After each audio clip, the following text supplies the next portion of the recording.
সুপ্রভাত বন্ধুরা, কেমন আছেন সবাই? নতুন একটা ভিডিওতে আপনাদের স্বাগত জানাই। আজকে শনিবার, আপনাদের দাদা অফিসে যাবে, ওই জন্য ভোর ভোর উঠে পড়েছি। এখন 5টা বাজে। আর বাঙালি স্বাস্থ্যে সকালবেলা একটু ঝাঁটফাট দিতে হয়, ওই জন্যে মাটির ঘরটা, এটা আমাদের রান্নাঘরটা ঝাঁট দিয়ে দিলাম।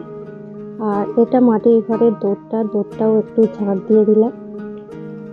ময়লা নেই, তা সত্ত্বেও বাঙালি শাস্ত্রে তো সব ঘরগুলোতেই ঝাঁট দিতে হয়, বাসি কাজ সারতেই হয়, ওই জন্যে দৌড়টাও একটু ঝাঁট দিয়ে দিলাম।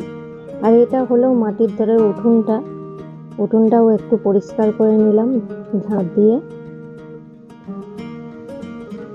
আর প্রচুর ঠান্ডা পড়েছে, কিন্তু কি করব, সকাল সকাল না উঠে কাজ করলে বা রান্না করে দিলে দাদা ভাই তো খেতে পাবে না, ওই জন্য সকাল সকাল ঠান্ডা পড়লেও আমাকে রান্না করে দিতে হয় সকালবেলা উঠে, ওই জন্য উঠে পড়েছি।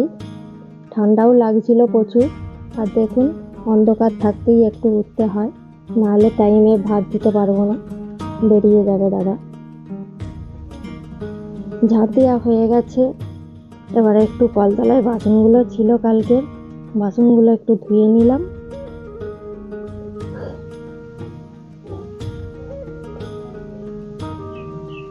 বাসনগুলোও ধোয়া হয়ে গেল। আর দেখুন, আমি উঠেছিলাম অন্ধকার থাকতে, আর এখন দেখুন একটু হালকা হালকা দিনের আলো ফুটছে, কি সুন্দর লাগছে। আমার তো খুব ভালো লাগে এই আলো ফুটতে দেখতে।